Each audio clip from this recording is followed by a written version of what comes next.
তো আজকে আমি দেখাবো আপনাদেরকে প্রথম চাপান হিসাবে কি কি সার আমি আমার জমিতে দিচ্ছি। তো সারের স্টক অনেক কষ্ট করে মানে অ্যাভেলেবেল ছিল না অনেক দিন ধরে, 1 সপ্তাহ 10 দিন ধরে সার পাইনি, অর্ডার দিয়েও পাইনি। পরিস্থিতি এখন খারাপ এবং তারপরেও বৃষ্টির ওয়েদার খারাপের জন্য দিতে পারিনি। তো মোটামুটি আমাদের যা প্রথম দফায় যে জমিগুলো রোপণ করেছিলাম সেগুলোতে আরও 1 সপ্তাহ আগে আমাদেরকে সার দেওয়া উচিত ছিল, মানে সময় অনুযায়ী, কিন্তু দিতে পারিনি। এই দুটো কারণ, সারের স্টক অ্যাভেলেবেল ছিল না মার্কেটে এবং বাজে ওয়েদারের জন্য। কারণ সারটা দিয়েই তো আর কি কাজ শেষ নয়, সারটাকে জমিতে খাওয়ানোর জন্য যে নিয়মটা 2-3 দিন জমির জল বেঁধে রাখার দরকার পড়ে, সেই পরিস্থিতি না থাকায় আমরা দিইনি।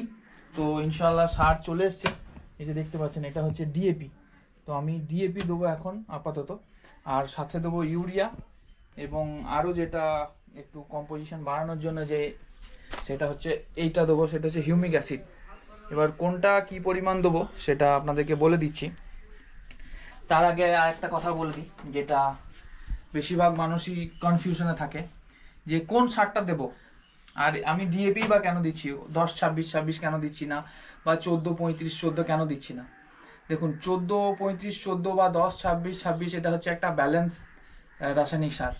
ওখানে ফসফরাস থাকে, ইউরিয়া থাকে এবং পটাশ থাকে। এটা হচ্ছে একটা ব্যালেন্সড, মানে সব রকম কম্বিনেশন, যেসব মেন 3টে কম্পোজিশন গাছের লাগে সবগুলোই ওর মধ্যে থাকে। কিন্তু ডিএপিতে আপনার থাকে 46% ফসফরাস এবং 18% ইউরিয়া, এর পরিমাণটা বেশি। কিন্তু এখানে কোনো পটাশ থাকে না। কিন্তু গাছের বা ধান গাছের যে প্রাথমিক স্টেজের যে সারটা দরকার সেটা হচ্ছে আপনার নাইট্রোজেন, গাছের কুশি বৃদ্ধি করার জন্য, পাশকাঠি ছাড়ানোর জন্য, এবং ফসফরাসের যেটা কাজ হচ্ছে সেটা হচ্ছে শিকড়কে ছড়ানোর জন্য, মানে শিকড়ের বৃদ্ধি করার জন্য। এটা হচ্ছে রুট স্টেজ, মানে প্রাথমিক স্টেজে এই পরিচর্যাটা বা এই রাসায়নিক সারটা দিলে আমার মনে হয় বেশি কাজ হবে। সেই জন্য আমি সিদ্ধান্ত নিয়েছি যে ডিএপি দেবো, এবং ডিএপিতে ইউরিয়া আছে অলরেডি, এবং তার সাথেও 5 কেজি করে বিঘা প্রতি আমরা ইউরিয়া দিচ্ছি। তার কারণ হচ্ছে অলরেডি এই যে বললাম 1 সপ্তাহ সময় পেরিয়ে গেছে আমাদের। তো এই গ্যাপটা পূরণ করার জন্য তো আমি আর পাবো না। আর বর্ষাকালীন চাষ আপনি কখনোই সঠিক পরিকল্পনা করে করতে পারবেন না, কারণ যেহেতু আবহাওয়ার ওপর নির্ভর করে আপনাকে চাষটা করতে হচ্ছে। আপনি চাইলেও মানে সঠিক টাইমে সঠিক জিনিসটা করতে পারেন না। মানে এই যে আমরা রেডি ছিলাম সার ছেটানোর জন্য, কিন্তু সারও ছিল না এবং ওয়েদারও খারাপ থাকার জন্য ওটা করতে পারিনি। তাহলে এই যে 1 সপ্তাহ 10 দিনের গ্যাপটা এখন আমি পূরণ করব কি করে? সেই জন্য নাইট্রোজেনের পরিমাণটা একটু বাড়িয়ে দিয়েছি, ডিএপিতে যেটুকু আছে আছে প্লাস আপনার 5 কেজি করে আরও অতিরিক্ত দিচ্ছি, কারণ কাজে লাগবে। যদিও বৃষ্টি হচ্ছে এই সময়, এবং পরবর্তীতে আবার সিদ্ধান্ত নিয়ে যতটা লাগবে গাছের গ্রোথ দেখে আমরা দেওয়ার চেষ্টা করবো ইনশাল্লাহ। এবার পরিমাণটা বলি আপনাদেরকে যে কি পরিমাণ সার আমি দিচ্ছি বিঘা প্রতি। তো বিঘা প্রতি আমি যেটা দেওয়ার পরিকল্পনা নিয়েছি সেটা হচ্ছে ডিএপি দেবো 15 কেজি, এবং এই সারটা যেটা আছে মানে ইউরিয়া, নাইট্রোজেন, এটা অতিরিক্ত তার সঙ্গে অ্যাড করব 5 কেজি। এবং এই যে এক্সিলেন্সি কোম্পানির একটা আছে আমার কাছে, এটা হচ্ছে হিউমিক অ্যাসিড।